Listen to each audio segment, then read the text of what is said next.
سجود بے حجاب. اگر شوق نہیں ہوگا تو سب چیزیں حجاب بن جائیں گی. ان حجابات کو اٹھانے کے لیے ضروری ہے کہ آپ کے اندر شوق پایا جانا چاہیے. اور ماشاءاللہ آپ کا شوق جو ہے وہ بہت کمال کا ہے، عروج پر ہے، جس ذوق سے آپ ماشاءاللہ درس قرآن سماعت فرماتے ہیں.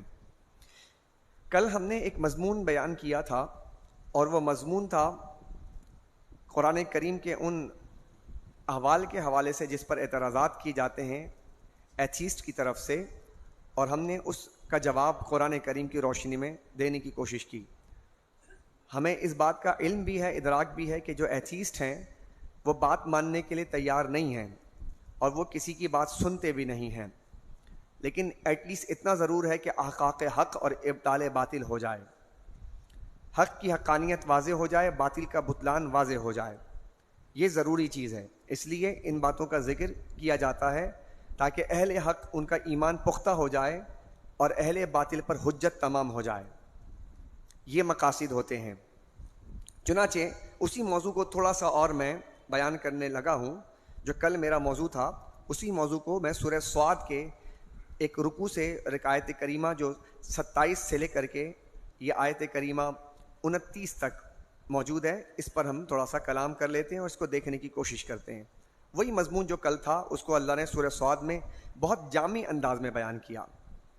ارشاد باری تعالیٰ ہے سورہ صاد. اس کے بعد ہم آتے ہیں 27ویں پارے کی طرف، تاکہ کل کا تھوڑا موضوع اور واضح ہو جائے. تھوڑی تشنگی رہ گئی تھی، ہمیں بھی رہ گئی، آپ کو بھی رہ گئی ہوگی. اس کی تشنگی پہ ہم تھوڑا سا اس کو بجھانے کی کوشش کرتے ہیں. ارشاد باری تعالیٰ وما خلقنا السماء والارض وما بینہما باطلا، اور ہم نے آسمان اور زمین اور ان کے درمیان کی چیزوں کو بے فائدہ پیدا نہیں کیا.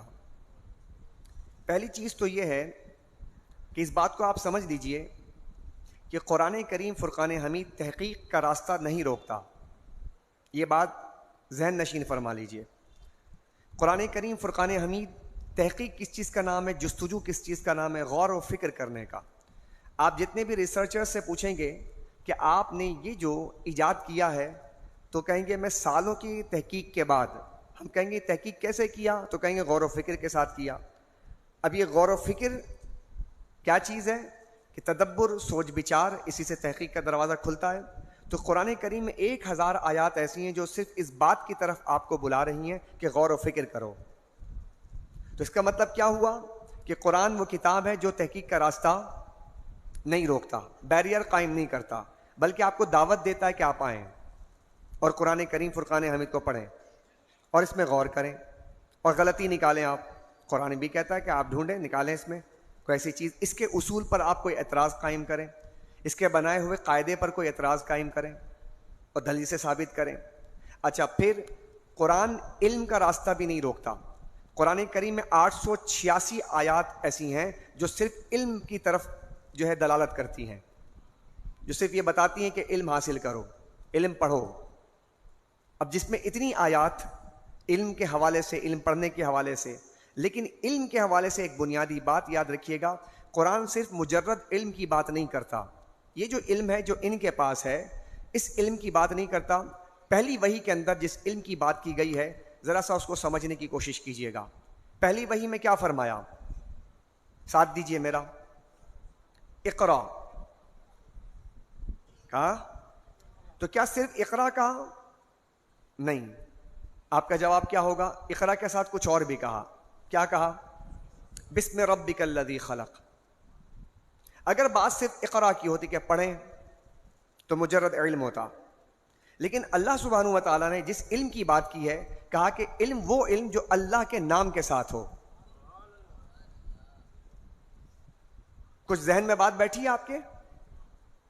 وہ علم آپ کو افلاک کی سیر بھی کروائے گا، کہکشاؤں کی سیر بھی کروائے گا، ملکی ویوز کی سیر بھی کروائے گا، آپ کو انفس کی بھی سیر کروائے گا. آپ کو جتنے بھی یہ اوپر کائنات ہے، افلاک ہے، عالم ہے، عوالم ہے، عالم جبروت ہے، عالم ملکوت ہے، عالم ہاہوت ہے، عالم ہست و بود ہے، عالم شہادت ہے، یہ سارے عوالم ہیں. ان تمام عوالم کی سیر کیسے کی جائے گی؟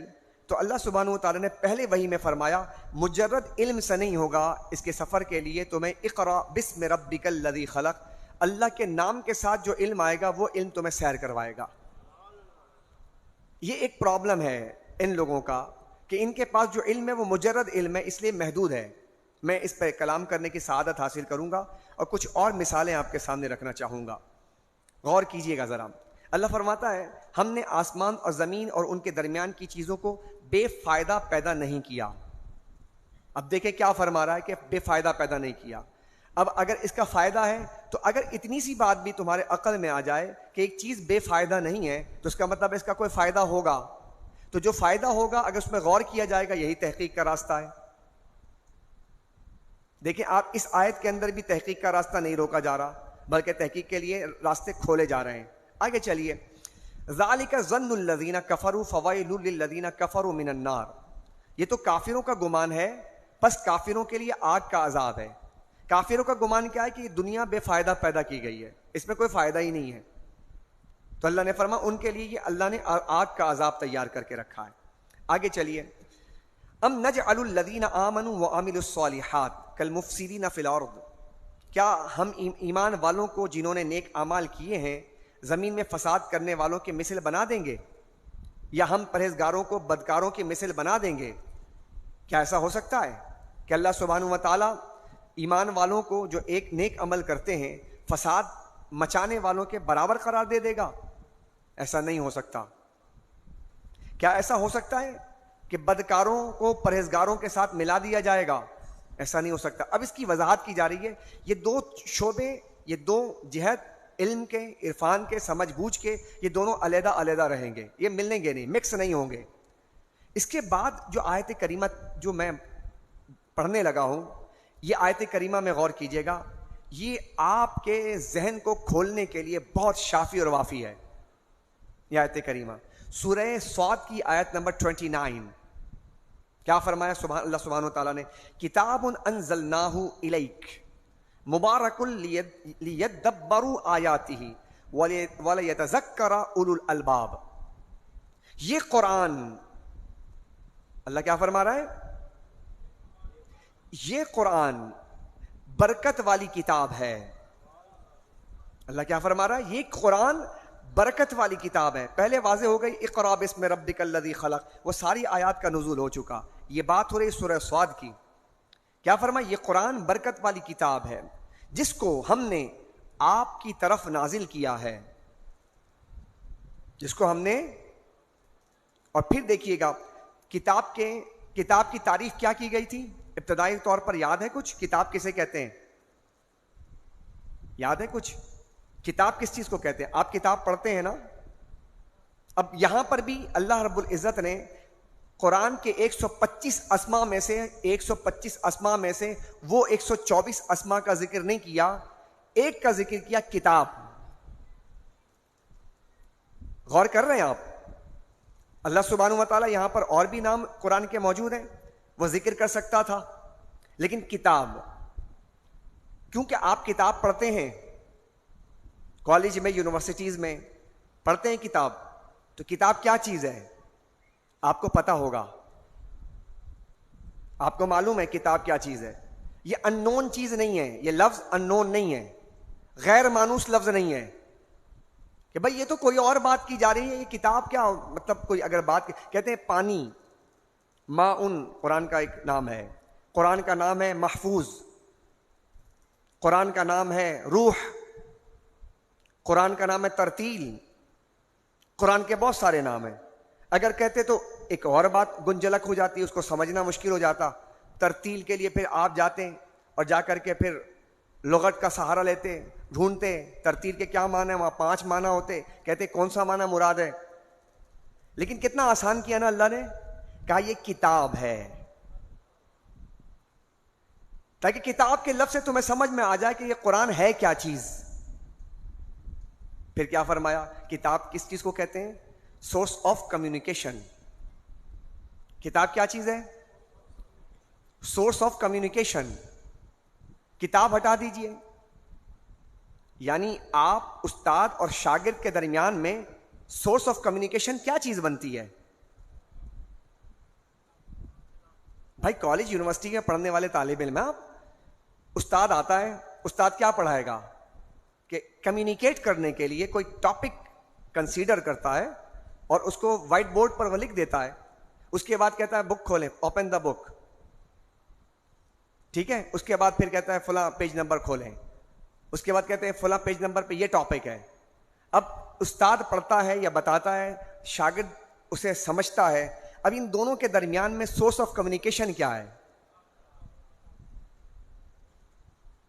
یا تمہاری زبان میں سمجھا رہا ہوں, کتاب. اب کتاب کے لیے 3 پلرز ہیں کہ کتاب جب بھی ہوگی تو کتاب ڈیلیور کرنے والا ہوگا اور کتاب ریسیو کرنے والا ہوگا. یہ 2 پلرز ہو گئے. اور 3rd پلرز کا یہ ہے کہ اگر ریسیو کرنے والا بھی ہو اور ڈیلیور کرنے والا بھی ہو لیکن کتاب سمجھنے والا نہ ہو تب بھی کتاب کا فائدہ نہیں ہوگا.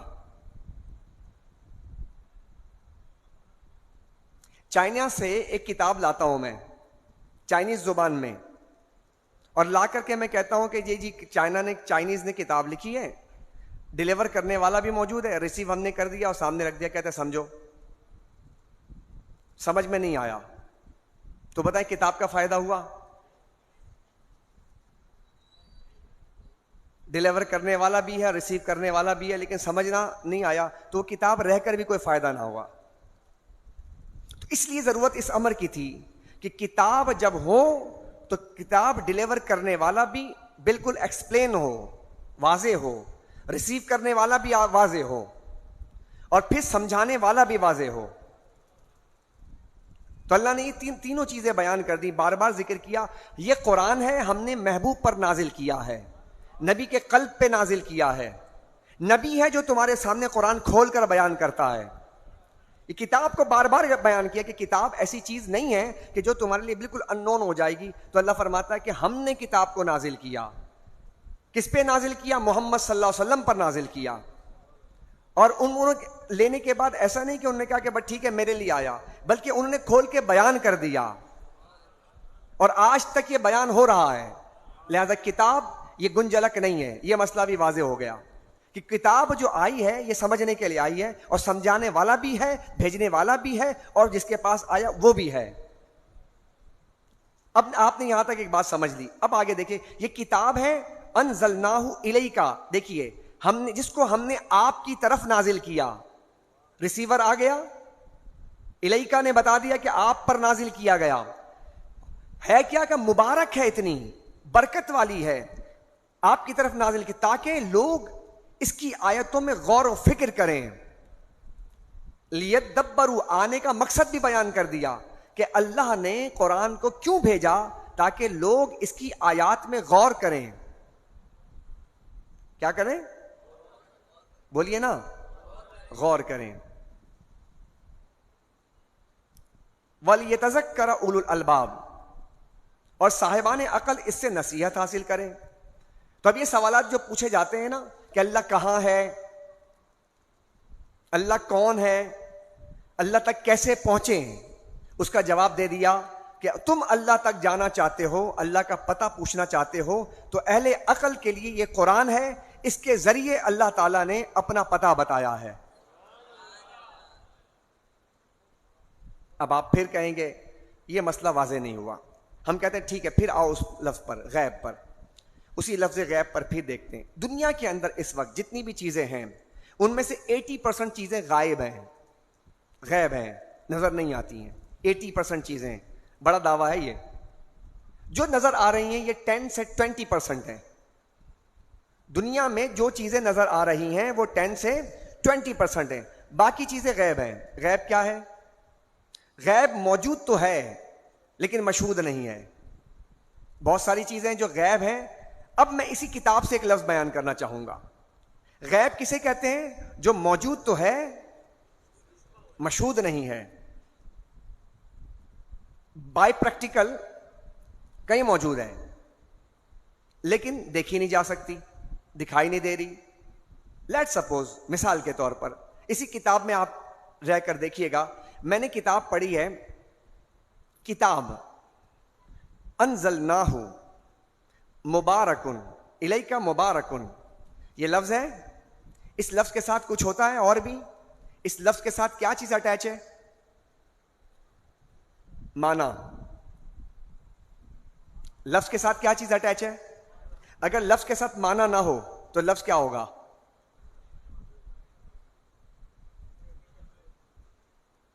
چلیے میں ایک لفظ کہتا ہوں، روٹی ووٹی. میں نے لفظ کہا روٹی ووٹی، پانی وانی. میں اب سوچتا ہوں وانی کا کیا معنی ہے، تو لفظ بے فائدہ ہے. اب جس لفظ کو استعمال کرے جو بے فائدہ ہے اس کو آپ استعمال نہیں کرتے ہیں. آپ کہتے ہیں وانی لے آؤ،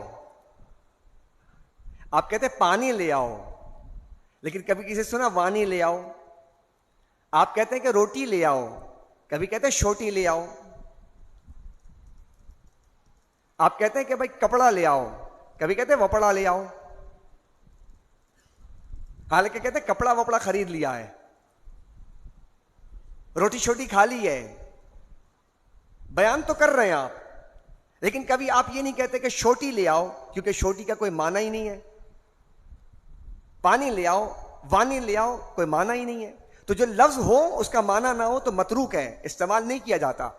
اب جو لفظ ہے اس کے معنی ہوں گے، اور اسی کو کہتے ہیں موضوع. اور جس کا معنی نہ ہو اس کو کہتے ہیں محمل. تو موضوع اور محمل ہمیشہ آپ دیکھیں گے، انگلش ہو، عربک ہو، فارسی ہو یا کوئی اور زبان ہو، وہاں موضوع لفظ پر کلام کیا جاتا ہے. الکلمۃ لفظ وضع لمعنى مفردا، کہ کلمہ وہ لفظ ہے جو ایک معنی کے لیے وضع کیا گیا ہے. اور جو لفظ ہے، اس لفظ کا جو معنی ہے، لفظ جو لفظ ہے نا، یہ لفظ کی تعریف کیا ہے؟ لفظ کا معنی پھینکنا، پھینک دیں. لفظ کا معنی پھینکنا. تو جب ہم لفظ پھینکتے ہیں منہ سے، اب یہ پھینکنے والی جو چیز ہے نا، یہ دو طرح کی ہوتی ہے. ایک ہوتی ہے موضوع اور ایک ہوتی ہے محمل. موضوع سے کلام کریں گے، موضوع کے 3 اقسام ہیں، اسم، فعل اور حرف. اب یہاں سے کلام چلے گا، لیکن کبھی بھی آپ دیکھیں، یعنی کہ آپ بھی اگر ادھر دیکھیں گے تو ناؤن، ٹھیک ہے، وہاں پہ ناؤن پہ آپ بات کرتے ہیں، پروناؤن پہ بات کرتے ہیں، اور جس کا کوئی لفظ کا معنی ہی نہ ہو اس پہ بات ہی نہیں کرتے آپ. لیکن یہاں پر آپ نے جس لفظ کا انتخاب کیا ہے وہ لفظ بامعنی ہے. اب سوال یہ تھا، بات زیادہ گنجلک نہیں کرنا چاہتا، یہ بڑی اور گہرائی والی بات چلے جائے گی. صرف اتنی بات سمجھ لی، لفظ کا معنی ہوتا ہے. جی آپ بتائیں وہ معنی کہاں ہے؟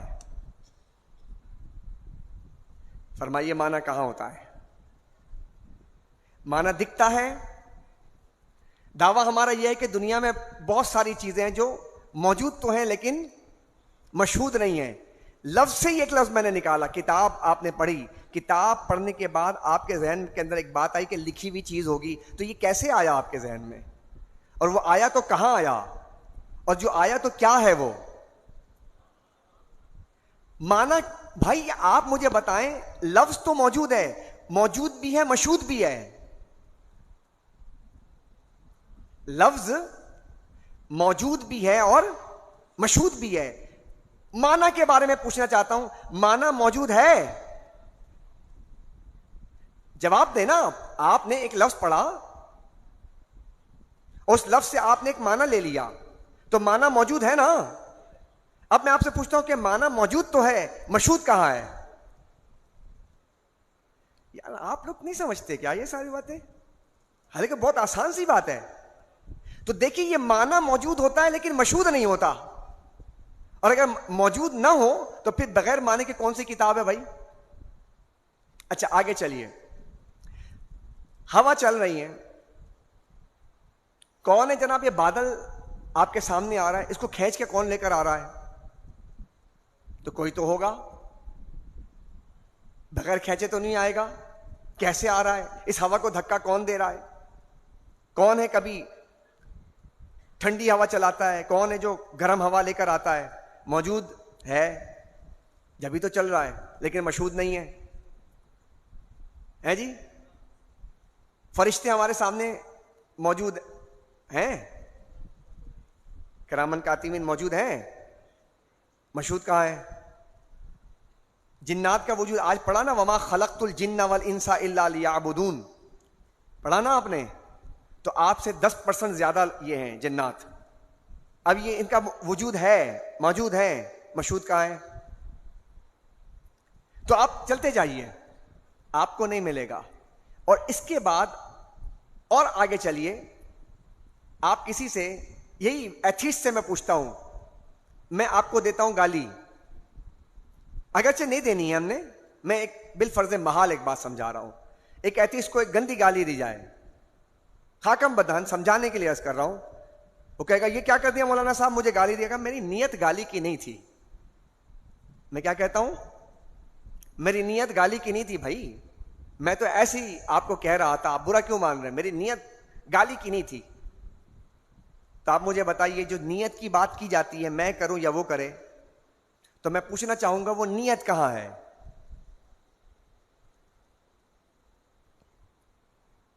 نیت کسی نے دیکھی ہے؟ آپ نہیں کہتے یار میری نیت اس چیز کی نہیں تھی، ایتھیسٹ بھی کہتا ہے میری نیت نہیں تھی. تو نیت، عمل تو کیا لیکن نیت نہیں ہے. ہم اسلامک دنیا کی بات نہیں کریں، اسلامک دنیا میں تو پہلا کام ہی انما الاعمال بالنیات ہے، چونکہ وہ تو دین کو مان ہی نہیں رہا نا. لیکن ہم اس سے یہ کہتے ہیں کہ تم یہ بتاؤ تم بھی نیت کا استعمال کرتے ہو نا؟ تو کہتے ہیں ہاں کرتے ہیں. بھائی نیت کے بغیر کوئی کام کیسے ہو جائے گا؟ نہیں سمجھ رہے بات کو. تو وہ نیت کہاں ہے؟ آج تک کوئی نیت دکھا سکتا ہے ہمیں؟ لیکن نیت کا وجود ہے.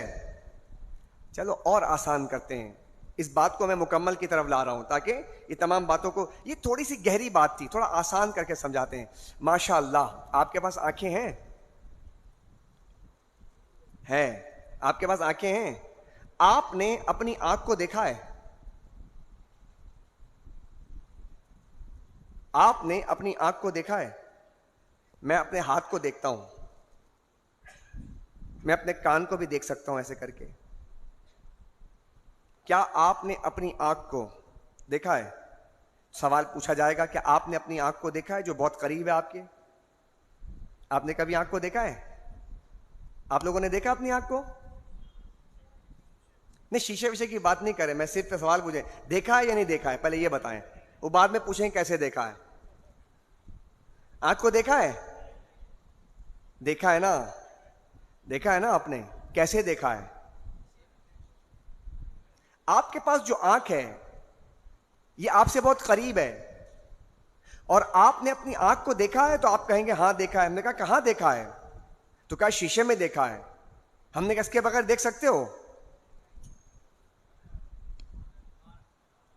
تمہارے پاس ہی وہ چیز ہے، دیکھ کے دکھاؤ بغیر شیشے کے. نہیں دیکھا. اچھا پھر میں سوال کرتا ہوں، جس آنکھ کو تم نے شیشے میں دیکھا ہے، وہ جو آنکھ شیشے میں دیکھا تم نے، تو وہ کس آنکھ سے دیکھا ہے؟ جس آنکھ کو آپ نے شیشے میں دیکھا وہ کس آنکھ سے دیکھا؟ اسی آنکھ سے اسی آنکھ کو دیکھا. سمجھ رہے ہیں؟ اس آنکھ کو آپ نے شیشے میں دیکھا تو کس آنکھ سے دیکھا؟ اسی آنکھ سے دیکھا، اور اسی آنکھ سے اس آنکھ کو دیکھا، شیشے کے ذریعے دیکھا. شیشہ ہٹا دیا جائے تو یہ آنکھ، آپ اپنے آنکھ کو نہیں دیکھ سکتے. لہذا آپ کو اپنی آنکھ، جو آپ کی اپنی آنکھ ہے، اس آنکھ کو دیکھنے کے لیے ایک شیشہ چاہیے، ایک وسیلہ چاہیے جو اتنے قریب ہے. اس قریب کو دیکھنے کے لیے آپ کو ایک شیشہ چاہیے. اس شیشے کے وسیلے کے بغیر، واسطے کے بغیر آپ اپنا آنکھ نہیں دیکھ سکتے. لہذا جو یہ کہہ رہا ہے کہ نحن اقرب الیہ من حبل الورید، یہ آنکھ تمہاری یہاں پر ہے، وہ رب کہتا ہے کہ میں تمہارے رگے جان سے زیادہ قریب ہوں. اب اس کو کیسے دیکھا جائے گا؟ تو ویسے ہی جیسے تمہاری آنکھ کو دیکھنے کے لیے ایک آئینہ چاہیے، آئینے کے بغیر تم اپنی آنکھ نہیں دیکھ سکتے، ایسے ہی اللہ رگ جان سے زیادہ قریب ہے، اس کو دیکھنے کے لیے ایک آئینہ چاہیے. وہ آئینہ آئینہ مصطفیٰ ہے.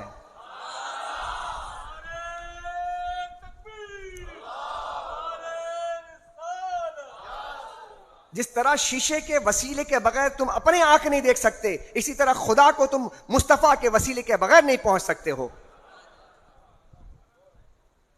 بات سمجھ آ رہی ہے آپ کے؟ یہ جو کہتے ہیں کہ اب چلیں، میں آپ سے پوچھنا چاہتا ہوں، پھر آئیے، مزہ آتا ہے ایسی گفتگو میں. ہم تو کہتے ہیں آئے ایسے لوگ ہمارے پاس آئے تو گفتگو میں مزہ آئے. سمجھائیں مجھے. اب آپ اسی آنکھ پر توجہ ہے، اس بات پر آپ کی، اسی آنکھ سے چلیں ہم.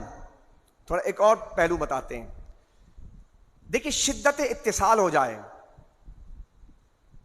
شدت اتصال ہو جائے. لیٹ سپوز میں یہ کتاب کے الفاظ دیکھ رہا ہوں، آپ میری طرف دیکھ رہے ہیں سارے، توجہ رکھیے میری طرف، باتیں نہیں کیجیے، سیدھے بیٹھے بیٹا آپ لوگ بھی. میں یہ لفظ دیکھ رہا ہوں. اب میں نے دیکھا اس میں لکھا ہے وَوَهَبْنَا لِدَاوُودَ سلیمان. میں نے دیکھا، اب میں اس کو قریب کر رہا ہوں. ٹھیک ہے، مجھے نظر آ رہا ہے، اور میں قریب کرتا ہوں، مجھے نظر آتا ہے. میں ایسے قریب کر لیتا ہوں، مجھے نظر آئے گا. تو معلوم یہ ہوا کہ جو چیز شدت اتصال کے ساتھ قریب ہو جائے وہ بھی نظر نہیں آتی ہے.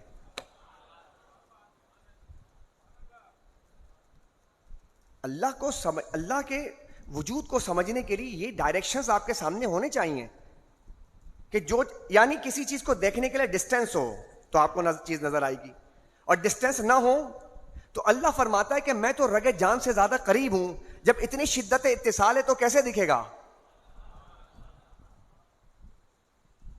بات سمجھ رہے ہیں؟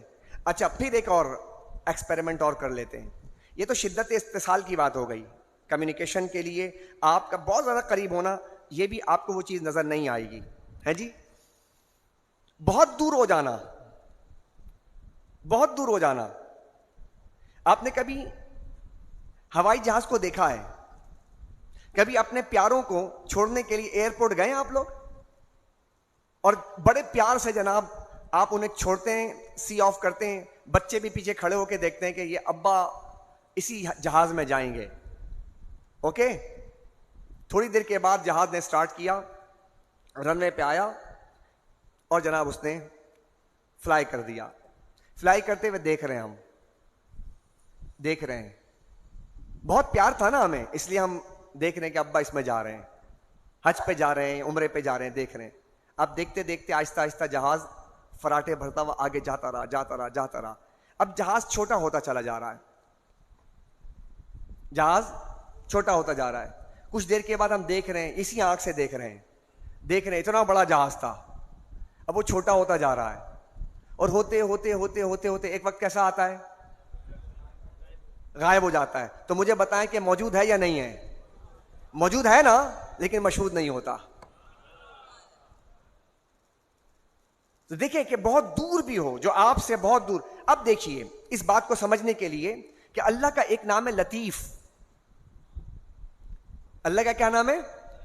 جو بہت لائٹ ہو، ہلکا، لطیف ہے. اللہ لطیف خبیر. اللہ لطیف ہے اور ہم کثیف ہیں. تو اب دیکھیں جو لطیف ہوگا نا وہ کثیف کیسے دیکھے گا اس کو؟ یہ بھی ایک علیحدہ موضوع ہے. لہٰذا اتنی بات آج سمجھانے کے لیے کافی ہے کہ دیکھیے کہ اللہ تبارک و تعالیٰ تک پہنچنے کے لیے، جانے کے لیے اللہ پر پاک فرماتا ہے ہم نے نشانیاں پھیلا دی ہیں.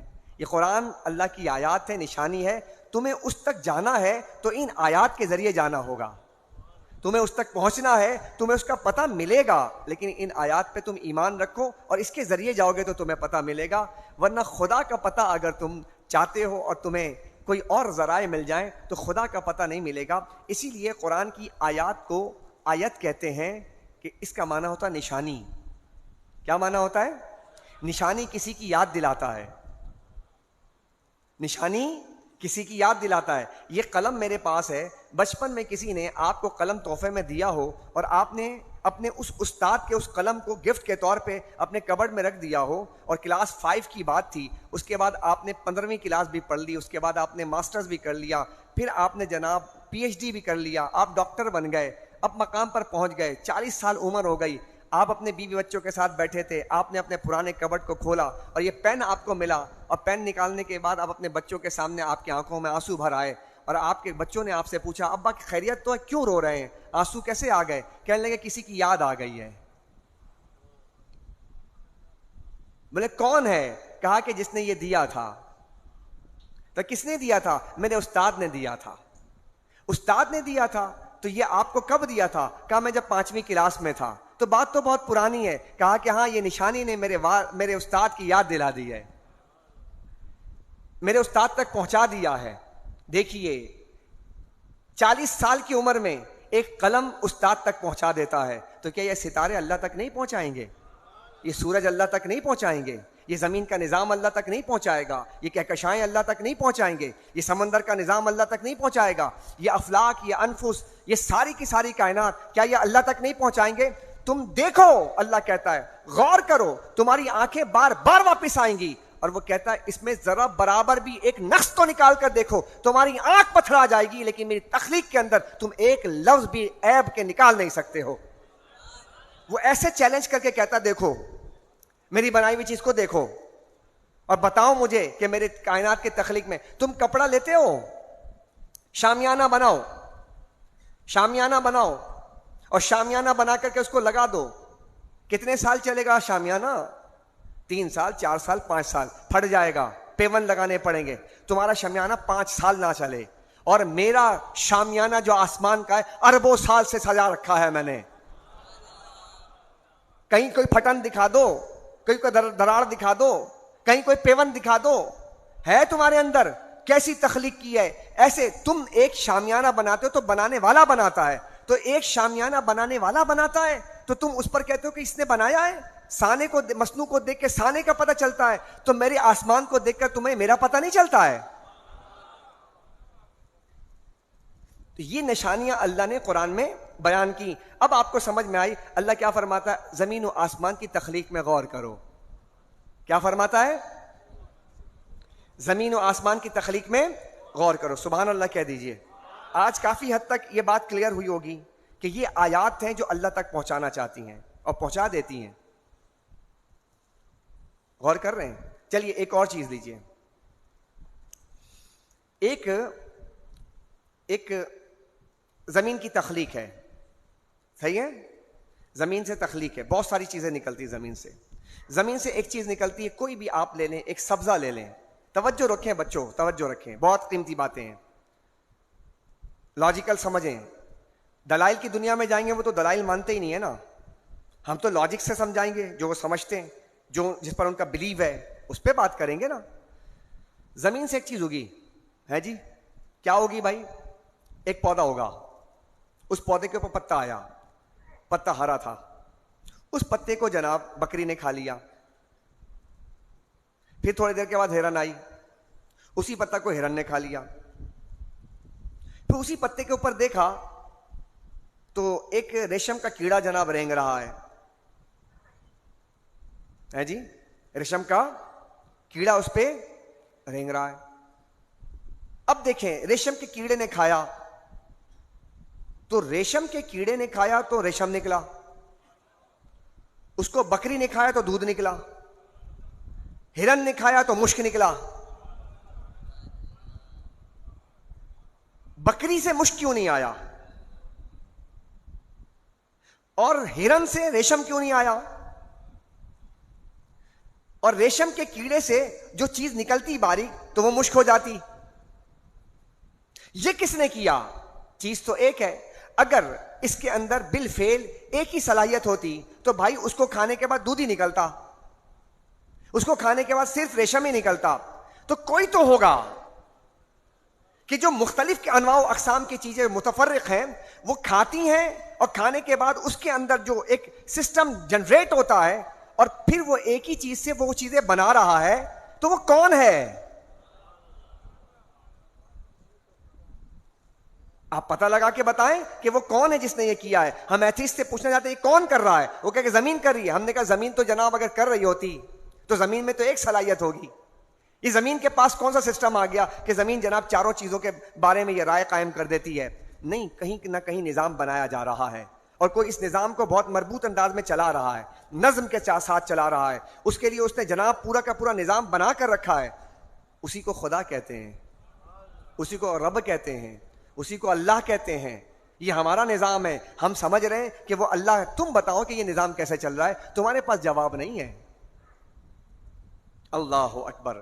تو اللہ سبحانہ و تعالیٰ نے قرآن کریم میں کھول کھول کر آیات کو بیان فرما دیا. اللہ، آج بڑا زبردست موضوع آیا. درود شریف پڑھ اللہم صلی علی محمد وعلی آل محمد وبارک وسلم. صلاۃ و سلام علیک یا رسول اللہ وعلی آلک و اصحابک یا حبیب اللہ. ایک موضوع آیا تھا کل، اور وہ موضوع تھا سورہ حجرات. سورہ حجرات میں ایک موضوع آیا تھا، ہم سے رہ گیا وہ موضوع، اور ہم چاہیں گے کہ غلامان مصطفیٰ ہونے کا حق ادا کرتے ہوئے یہ موضوع ضرور بیان کریں. موضوع ہے قرآن کا. موضوع ہے قرآن کا. اللہ فرماتا ہے یا ایھا الذین آمنوا لا تقدموا بین یدی اللہ ورسولہ.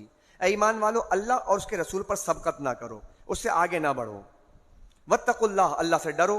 ان اللہ سمیع علیم، بے شک اللہ سننے والا، بہت جاننے والا ہے.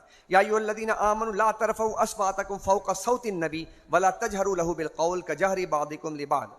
کہا کہ جس نے میرے نبی کی آواز پر بلند کیا آواز، اپنی آوازوں کو میرے نبی کی آواز پر بلند نہ کرو، اور ان کے سامنے بلند آواز سے نہ بولو جیسے ایک دوسرے سے بلند آواز سے بات کرتے، ورنہ تمہارے اعمال ضائع کر دیے جائیں گے. ان آیات میں اللہ تعالیٰ نے دربار مصطفیٰ کی تعلیم، ادب کی تعلیم دی ہے کہ حضور کے دربار میں کیسے جانا ہے، میرے نبی کے پاس کیسے آنا ہے. ایسے نہیں آنا جیسے دنیاوی لوگوں کے پاس آتے ہو. ابھی مجھے ایک بچے نے بتایا کہ سویڈن کے اندر جس نے قرآن کریم کی گستاخیاں کی اور سیویئر گستاخیاں کی، آج بتایا کہ اس کا اسائنمنٹ ختم ہو گیا تھا. اسائنمنٹ وہ ناروے چلا گیا تھا، اور ناروے میں جا کر وہ وہاں پر پناہ گزین ہو گیا تھا، گستاخ. تو آج پتہ چلا ہے کہ وہ اپنے گھر میں مردہ پایا گیا ہے، جہنم رسید ہو گیا، فنش. اندازہ لگائیے کہ ہم قرآن کی آیات پڑھ رہے ہیں کہ اللہ تعالیٰ گستاخان رسول کو دردناک عذاب دے گا، وہ فرما رہا ہے. اب وہ ڈھیل دیتا ہے. ایک میرے پاس سوال آیا، میں پرسوں بیٹھا تھا ایک جگہ، تو وہاں پہ انہوں نے کہا کہ ایک یہ بات کہتے ہیں، یہ ایتھیسٹ یہ بھی بات کہتے ہیں کہ یہ پھر فلسطین میں پھر کیوں نہیں مدد کیوں نہیں آ رہی ہے. فلسطین میں اللہ تو کہتا ہے کہ تمہارا اللہ، وہ کہتا ہے تمہارا خدا مددگار ہے، تو کیوں نہیں مدد کر رہا ہے. وہاں مدد کی تھی، کہاں پر؟ کعبے میں مدد کی تھی. ابراہ کے مقابلے میں بھیجا تھا، تو ابابیل کیوں نہیں آ رہے؟ سوالات کرتے ہیں. دیکھیں ایسے نکال ڈھونڈ کے سوال لاتے ہیں. دیکھیں نا، ڈھونڈ کے لاتے ہیں. تو میں نے ان سے کہا کہ یہ تو کوئی ایسی بات ہی نہیں ہے. بات یہ ہے کہ اس وقت ذمہ داری اس نے ہمیں دی ہے. اس نے کہا کہ تم دنیا کے اندر ہمارے نائب ہو، ٹھیک ہے، تم نے ان کو ٹھیک کرنا ہے، تمہارے ذریعے کیا جائے گا، لہٰذا ہم اپنی ذمہ داری نہیں نبھا رہے، اس لیے اللہ ابابیل نہیں بھیج رہا. تو کہا ادھر کیوں بھیجا تھا؟ ہم نے کہا ادھر اس لیے بھیجا تھا کہ حضرت عبد المطلب گئے تھے ابراہ کے پاس، اور جب اونٹ بھگا کے لے کر آیا تو انہوں نے جملہ کیا کہا تھا؟ انہوں نے جملہ یہ کہا کہ بھائی وہ میرے اونٹ دے دو. تو ابراہ نے کہا تھا کہ اونٹ مانگ رہے ہیں، کعبے کی بات نہیں کریں گے. کہا نہیں، کعبے کی بات نہیں کروں گا، میں اونٹ کا مالک ہوں، مجھے اونٹ دے دو. کعبے کا مالک کعبہ کا مالک سمجھ لے گا. تو انہوں نے اس وقت سرنڈر کر دیا تھا کہ اے اللہ، ہم نہیں کر سکتے، اب یہ تیرا گھر ہے اور تو سنبھال.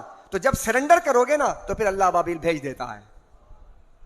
ابھی ہم نے سرنڈر نہیں کیا ہے. ابھی ہم کہتے ہیں اللہ رب العزت نے ہمارے ذمے یہ کام لگایا ہے، لہٰذا اللہ سبحانہ و تعالیٰ ہمارے ساتھ ہی ہمارے ذریعے وہ کام کروائے گا. لیکن اللہ کا ایک نظام ہے، اس نظام کے تحت چلنا پڑے گا. یہ جو ظلم و زیادتی جو کچھ ہو رہا ہے، اللہ کی مدد آئے گی، لیکن جب ہم بڑھیں گے، اللہ کے نظام کے ساتھ چلیں گے. تو اللہ کے نظام کے ساتھ چونکہ ہم نہیں چل رہے، اس لیے اللہ کی مدد نہیں آ رہی. بدر میں اللہ کی مدد کیوں آئی؟ چونکہ مصطفیٰ کریم اللہ کے نظام کے ساتھ چل رہے تھے. تو جب اللہ کے نظام کے ساتھ چلے اور چل کے دکھایا تو یہ بتایا گیا تھا، یہ تو ہماری دلیل بن گئی نا کہ بھائی جو یعنی خدا کے نظام کے ساتھ چلے گا تو اللہ فرشتے بھیج دیتا ہے، اور جو خدا کے نظام کے ساتھ نہیں چلے گا تو اللہ تعالیٰ مدد نہیں فرماتا ہے اس کی. نہیں سمجھ رہے؟ سمجھ آئی بات؟ گھوڑے دوڑا دیے سمندروں کے اوپر، سمندروں پہ گھوڑے دوڑا دیے. سعد بن ابی وقاص رضی اللہ تعالیٰ عنہ نے خدا کے نظام کے ساتھ چلے تو خدا نے پوری زمین کو، پوری دنیا کو آپ کے تابع کر دیا. بات سمجھیں یار.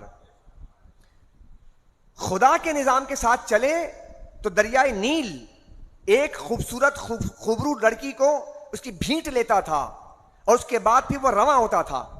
تو حضرت عمر بن خطاب کا زمانہ آیا اور حضرت عمر بن العاص رضی اللہ تعالیٰ نے لکھا مصر سے کہ یہاں تو عجیب معاملہ ہے کہ ایک لڑکی کو دلہن بنا کر کے دریائے نیل کے حوالے کر دیا، ہر سال کیا جاتا ہے، یہ کیا رسم ہے؟ تو وہ خدا کے نظام کے ساتھ تھے، تو انہوں نے کہا کہ ٹھیک ہے، خط لکھا دریائے نیل کے نام. جب دریائے نیل کے نام خط لکھا اور دریائے نیل میں ڈالا گیا، تو بتائیں کوئی عقل میں آنے والی بات ہے کہ دریائے نیل کو کون خط لکھتا ہے؟ دریائے نیل تو انسان تو نہیں ہے، دریائے نیل کوئی ایک نظام تو نہیں ہے، لیکن دریائے نیل ایک پانی کا ایک دریا ہے جو بہہ رہا ہے. جب دریا میں پانی ڈالا خشک ہو چکا تھا، اور اس کے اندر مضمون کیا تھا کہ اے دریائے نیل، اگر تو اپنی مرضی سے بہتا ہے تو تیرے پانی کی ہمیں ضرورت نہیں ہے، لیکن اگر تو خدا کے حکم سے بہتا ہے تو عمر تجھے کہتا ہے کہ بہنا شروع ہو جا. جب آپ نظام کے ساتھ آتے ہیں تو خدا آپ کے خط کے ذریعے بھی دریا نیل کو بہا دیتا ہے. یہ بات ہے اصل. ہمارا مسئلہ یہ ہے کہ عالم اسلام کا کہ ہم خدا کے نظام کے ساتھ کھڑے نہیں ہیں. پورا عالم اسلام اس وقت، مجھے ایک بات بتا دیجئے، کہیں اسلامی حکومت نظر آیا آپ کو؟ چونکہ ہم خدا کے نظام کے ساتھ نہیں کھڑے، اس لیے خدا کی مدد نہیں آ رہی. میرا اور آپ کا یقین ہے قرآن کے ذریعے یہ بات آج بھی ایقان کے درجے تک پہنچی ہوئی ہے. آج بھی جس ملک نے بھی قرآن کا نظام نافذ کیا، اللہ کی مدد آئے گی اس کے پاس. مسئلہ یہ ہے. میں ایک بات عرض کروں گا، تھوڑا سا اور اجازت دیجئے مجھے، آپ جرات کروں گا. افغانستان کے اندر پھر بھی کافی حد تک اسلامی نظام کی بات کی جاتی ہے. امارت اسلامیہ کہا ہے انہوں نے، وہاں باقاعدہ اسلامی حکومت کے حوالے سے چیزیں قائم کی ہیں. توجہ ہے نا، کی ہے نا. انہوں نے جناب چپلیں پہن کر، امامے صافے باندھ کے، داڑھی رکھ کر، روٹی کھا کر، پانی میں ڈبو کر، گوریلا وار کر کے 20 سال لڑتے رہے. کس لیے لڑے؟ خدا کے نظام کے لیے لڑے. خدا کے نظام کے لیے لڑے تو اللہ نے 20 سال کے بعد سپر طاقت جسے تم کہتے ہو، سپر طاقت کو بھی جناب دم دبا کے وہاں سے بھاگنا پڑا. خدا کی مدد نہیں تو اور کیا ہے. اور میں آپ کو بتاؤں، یہ بات میں اس لیے نہیں کہہ رہا کہ آپ اگر ذہن کے اندر یہ بات ہو، یہ تو ہم اپنے لوگوں کو سمجھانے کے لیے کہتے ہیں. ملا عمر کی بات میں نے شاید پہلے بھی کی تھی. جب امریکہ حملہ کرنے کے لیے آیا تو ملا عمر اس وقت افغانستان کے اس پورے کے پورے عمارت کا جو ہے سربراہ تھا. تو ملا عمر کی پوری کیبنٹ بیٹھی اور یہ بات مفتی منیب الرحمان صاحب نے کہی، شاہ احمد درانی صدیقی رحمۃ اللہ علیہ نے فرمائی تھی. اور یہ بات کوئی جھوٹی نہیں ہے، بلکہ ان علماء کرام نے اس کی تصدیق فرمائی تھی کہ اس نے کیبنٹ کو بلایا اور بلانے کے بعد کہا کیا کریں، امریکہ سے لڑائی کیسے کریں، وہ تو اوپر سے آئے گا بم مار کے چلا جائے گا، کیسے کریں. اب سارے جو ہے کیبنٹ کے لوگ، بات تو بہت مشکل تھی نا، آسان تو نہیں تھی کہ سپر پاور سے لڑنا ہے. آپ کے پاس وسائل نہیں تھے، آپ کے پاس لڑائی کرنے کے لیے ذرائع نہیں تھے، آپ کیسے لڑتے. تو بات ہوئی بغیر کسی نتیجے کے جناب برخاست ہو گئی. پھر ملا عمر گئے، رات میں سوئے تو خواب میں رسول اللہ تشریف لائے. اللہ اکبر. اور حضور پرنور سید عالم صلی اللہ علیہ وسلم نے ارشاد فرمایا، ملا عمر ڈٹ جاؤ، فتح اور کامرانی تمہارے قریب ہے. اب وہ بے چین کے سرکار کے خواب میں آ کر یہ بشارت. پھر صبح اٹھے اور کیبنٹ کے پاس گئے، کیا کرنا ہے. کیبنٹ پھر ظاہر سی بات ہے اسباب دیکھ رہے ہیں کہ یہ تو بڑا مشکل کام ہے، آسان ہے نہیں ہے. 2-3 دن تک پھر گئے، پھر سرکار دوسرے دن بھی خواب میں تشریف لائے. آپ جس کو مدد کہتے ہیں نا، میں اس کی وضاحت کر رہا ہوں. اس کے بعد پھر تیسرے دن بھی آئے اور کہا کہ ملا عمر ڈٹ جاؤ، کامیابی تمہارے قریب پہنچ چکی ہے. بس اس نے جناب فیصلہ کر لیا ملا عمر نے. ایمان والے ایسے ہوتے ہیں کہ جب بشارت دے دی جائے تو ڈٹ جاؤ، اس کے لیے کچھ بھی کرنا پڑے. اس نے کیبنٹ کے سامنے اپنا پورا حکم صادر کر دیا، کہا کہ بس اب امریکہ کچھ بھی کرے، ہم نے لڑنا ہے آخری حد تک، بس یہ فیصلہ ہے ہمارا. لڑتے رہے 20 سال تک. سرکار کا فرمان دیکھو، آقا نے کیا فرمایا تھا. آقا نے فرمایا کامرانی قریب ہے، خدا کی قسم انہیں اپنے جہاز ایسے تیسے کھینچ کے لے جانے پڑے، اللہ نے مسلمانوں کو سرخرو فرما دیا. تھوڑی ہمت تو کیجئے پاکستان کی حکومت، تھوڑی ہمت تو کیجئے. ایبسولوٹلی ناٹ کہہ کر دیکھیے، آپ خدا کی قسم کہہ کے تو دیکھیے، آپ کچھ نہیں ہوگا. ایٹم بم مارے گا، مار کے دیکھے، آپ کے پاس بھی ایٹم بم ہے. میزائل مارے گا، بولے ہم بھی میزائل ماریں گے. جب جنگ تو جنگ سے ہی نا، مر تو ایسے رہے. آپ کو اس وقت وہ لفظ یاد رکھنا پڑے گا جو کہ میسور کے بادشاہ اور میسور کے حاکم جس کا نام سلطان ٹیپو تھا، اس کے فرمان کو یاد رکھنا پڑے گا، شیر کی ایک دن کی زندگی. وہ فرمان یاد رکھیں. یہ فرمان کہنے لکھنے کے لیے نہیں، ہمارے بچے کو لکھوایا جاتا ہے، بیٹا لکھو ٹیپو سلطان کا قول کہ شیر کی ایک دن کی زندگی اور گیدڑ کے 100 سال کی زندگی کی. اچھا لکھ کے آتا ہے امتحان میں، اچھا بیٹا یہ فرمان کس کا تھا؟ ٹیپو سلطان کا تھا. 5 نمبر مل گئے. بیٹا ماشاءاللہ یاد بھی ہے؟ ہاں یاد بھی ہے. تیری زندگی میں ہے بھی؟ تو نے نافذ بھی کیا یا خالی لکھا اور پڑھا بس؟ تو ہم صرف لکھ رہے ہیں، پڑھ رہے ہیں. آنا عمل کا کہا، عمل کی بات کہاں تھی؟ لکھنے کی بات تھی، ہم نے لکھ دیا. پڑھنے کی بات تھی، پڑھ لیا. عمل کی بات کہاں کی تھی؟ عمل کی بات کرو. جب آپ عمل کی بات کرو گے نا تو پھر جب آپ ڈراؤ گے تو یہ ڈریں گے، ورنہ یہ تمہیں ڈراتے رہیں گے. تو میں نے آپ سے عرض کیا کہ دیکھیے آپ کریں نہ کریں، اسلام کے بارے میں یہ بات تو بالکل ڈیسائیڈ. آپ کو پریشان ہونے کی اتنی زیادہ ضرورت ہے نہیں. کیا ہوگا؟ اسلام مٹ جائے گا، ختم ہو جائے گا، یہ لوگ تو بہت طاقتور ہیں. کچھ بھی نہیں ہوگا. ہم ختم بھی ہو جائیں، مر جائیں، خود بھی ہو جائیں. یہ کتاب ہے نا، کتاب جسے اللہ کی کتاب کہتے ہیں، کتاب اللہ. تاتاری آئے تو انہوں نے آپ کے لائبریریوں کو کیوں جلا دیا؟ بھائی بندے مار دیتے، بٹ ٹھیک ہے بندے مار دیے، سب کو مار دیتے. انہوں نے کہا نہیں، بندے بھی مارنے اور کتابیں بھی جلانی ہیں. یہ بڑے بڑے حکمران جب آتے ہیں تو کتاب کیوں جلاتے ہیں؟ بس یہ بات کہہ رہا ہوں کتاب کو، کہ یہ بات کافی لمبی ہو گئی. کتاب کے حوالے سے بات چلی تھی اس لیے کتاب پر ہی ختم کرتا ہوں. کتابیں کیوں جلاتے ہیں؟ لائبریری کیوں آگ لگا دیتے ہیں؟ انگریز آیا تو یہاں سے آپ کی کتابیں اٹھا اٹھا کے کیوں لے گیا؟ کیا وجہ ہے کتابیں جلانے کی؟ کتابیں جلانے کی، حکمران کتابیں اس لیے جلاتے ہیں کہ بندے تو مار دیتے ہیں، قتل بھی کرتے ہیں، اینٹ سے اینٹ بجا دیتے ہیں، ساتھ میں ان کی لائبریریوں کو آگ لگا دیتے ہیں. کیوں؟ تاکہ ان کے نظریات بھی ختم ہو جائیں، تاکہ دوبارہ یہ نسل تیار نہ ہو سکے. چونکہ آپ کے نظریات کتابوں میں ہیں، یہ بندے مر جائیں گے، کتاب پڑھ کے پھر نسل تیار ہو جائے گی. آپ کو مبارک ہو، آپ کو مبارک ہو. اللہ سبحانہ و تعالیٰ نے فرمایا نظریات، اس کا نام کتاب قرآن ہے. جو اسلام کے نظریات، اس کا نام کیا ہے؟ قرآن ہے. اور اللہ نے فرمایا ساری دنیا مل کر اس کو مٹانا چاہے نہیں مٹا سکتی. کیوں؟ اس کی حفاظت کا ذمہ ہم نے لیا ہے. تو بہرحال آپ کو پریشان ہونے کی یہ اس حوالے سے ضرورت نہیں ہے کہ اسلام مٹ جائے گا. اسلام مٹ نہیں سکتا. اسلام مٹنے کے لیے نہیں آیا. اسلام کس لیے آیا؟ غالب ہونے کے لیے آیا. اسلام غلبہ چاہتا ہے. اس لیے جو غلبہ چاہتا ہے نا، وہ مرعوب ہو کے نہیں رہے گا، وہ آپ کو مرعوب کرنے کے لیے آیا ہے. اس لیے آپ اور مجھے چاہیے کہ ہم اسلام کے عادلانہ نظام کے لیے کوشش کریں، اسلام کے عادلانہ نظام کے لیے کاوش کریں، اس کے لیے آواز اٹھائیں، اس کے لیے اسٹرگل کریں، اس کے لیے ایفرٹس کریں، اس کے لیے ایک جوائنٹ ورژن بنائیں آپس کے کولیشن کے ساتھ، تعلق کے ساتھ. آپ جہاں بیٹھیں عادلانہ نظام کی بات کریں. جب بھی کبھی آپ کی گیدرنگ ہو، میں آپ کو نوجوانوں سے کہہ رہا ہوں، ریکمینڈ کر رہا ہوں، جب یہاں سے رمضان ختم ہو جائے تمہارا موضوع قرآن ہونا چاہیے اور تمہارا موضوع رسول اللہ ہونے چاہیے. جب بھی تم 4 بندے بیٹھو، چائے پیو، سب کچھ کرو، لیکن میں تمہیں ایک ٹاسک دے رہا ہوں، بغیر اللہ اور اس کے رسول کے بات کیے نہ اٹھنا. تمہاری زندگیوں میں انقلاب آ جائے گا. ہمارا حال یہ ہو چکا، 2 گھنٹے چائے کے ہوٹل میں بیٹھے، خدا کی قسم میں ہمارے زبان پہ اللہ کی بات آ جائے، ہماری زبان پہ رسول اللہ کی بات آ جائے، ڈوب مرنے کا مقام ہے. کیسے امتی ہو تم، کیسے بندے ہو تم خدا کے؟ شرم بھی تمہیں نہیں آتی؟ جس کے چائے پی رہے ہو، جس کے نعمتیں کھا رہے ہو، اس کی بات بھی نہیں کرتے. باتیں کرو اس کی، رسول اللہ کی باتیں کرو. یہ محفلیں تمہارے لیے وبال جان بن جائیں گی. نبی نے فرمایا جس محفل میں اللہ کے رسول پر درود نہ بھیجا جائے، اللہ رسول کو یاد نہ کیا جائے، قیامت پہ وہ محفلیں آپ کے لیے وبال بن جائیں گی. اس لیے ہم سب کو چاہیے کہ رمضان کے بعد بھی یہ جو محفل سجی ہے نا، یہ محفل صرف ایسے نہ سجے بلکہ ہمارے گھروں میں بھی سجے.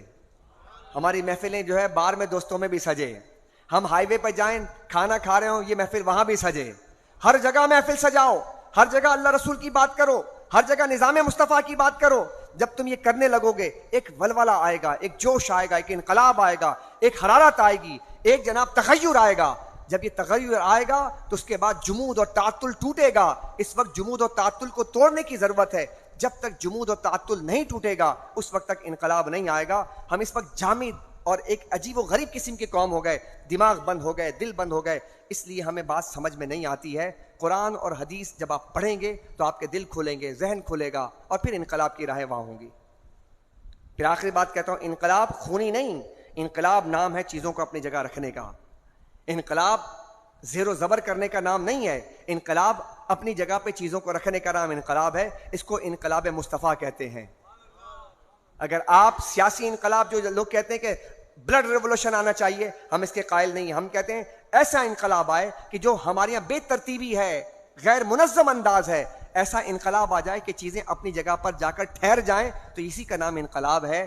ہر کو اس کا مقام مل جائے, ہر کو اس کے جناب عزتیں مل جائیں, ہر کے ساتھ اس کو دین کو اپنی عزت مل جائے. سبحان اللہ کہہ دیجئے. دین کا جو مقام ہے وہ مل جائے. ہماری زندگیوں میں رسول اللہ صلی اللہ علیہ وسلم کو جو مقام دیا اللہ نے, وہ مقام رسول اللہ کو دیا جائے صلی اللہ علیہ وسلم. جو خدا کا مقام ہے اس مقام کو وہاں رکھا جائے. جو ماں باپ کا مقام ہے, ماں باپ کا مقام وہاں رکھا جائے. جو ہمارے پارلیمنٹ کے جو حکمران ہیں ان کا مقام ہے وہ وہاں رکھا جائے. پڑوسیوں کا مقام وہاں رکھا جائے. استادوں کا مقام وہاں رکھا جائے. اپنی بیوی کا مقام وہاں رکھا جائے. جب سب جگہ اپنے مقام کو رکھیں گے نا, اسی کو کہتے ہیں انقلاب. ہمارا اس وقت کچھ بھی اپنی جگہ پر موجود نہیں ہے, اسی لیے ہم بیکار ہو گئے, برباد ہو گئے. قرآن ہے جو آپ کو جوڑے گا, قرآن ہے جو آپ کے نظام کو ٹھیک کرے گا. ربنا تقبل منا انک انت السمیع العلیم وتب علینا یا مولانا انک انت التواب الرحیم. اے اللہ جو باتیں بیان کی دلوں میں اتار دے, جو باتیں عرض کی اللہ اس کو زبان کے ذریعے سینوں میں اتار دے, عملی زندگی میں اے اللہ اس کا نفاذ عطا کر دے. اے اللہ ہمارے پاکستان کے اندر نظام مصطفیٰ کا بول بالا فرما, نظام مصطفیٰ نافذ کرنے والے حکمران عطا فرما. قرآن کی پیاری پیاری باتیں, اس کے نظام کو نافذ کرنے والے لوگ عطا فرما. جج فیصلہ قرآن کے ذریعے کریں, حکمران فیصلے قرآن کے ذریعے کر لیں, سپہ سالار فیصلے قرآن کے ذریعے کریں. اے اللہ ہمارے زندگیوں میں قرآن ہمارا اوڑھنا بچھونا بن جائے. صبح و شام, لیل و نہار, شام و سحر میں قرآن پڑھنے اور سمجھنے کی سعادت عطا فرما. بقیہ 6 دن رہ گئے, 7 دن رہ گئے, اے رب ذوالجلال قرآن کے ساتھ تمسک عطا فرما, قرآن کے ساتھ تعلق عطا فرما. قرآن ہی کے ذریعے اے اللہ ہمیں عروج اور ترقی عطا فرما. ربنا ظلمنا انفسنا وان لم تغفر لنا وترحمنا لنکونن من الخاسرین. یا اللہ ہمارے نوجوانوں کو یہ جو ایک بہت بڑا سیلاب آ رہا ہے ایتھیسٹ کا, اے اللہ ہمیں اس کا مقابلہ کرنے کی توفیق عطا فرما. ہمارے بچوں کو اے اللہ اس مشن کا سپاہی بنا دے. اے اللہ ہم اپنے اسلام کا دفاع کرنے والے مجاہد بن جائیں. اے اللہ ہم اپنی جغرافیائی سرحدوں کی حفاظت کرنے والے مجاہد بن جائیں. یا اللہ ہم سب کو اس پہ استقامت عطا فرما. سبحان ربک رب العزت عما یصفون وسلام علی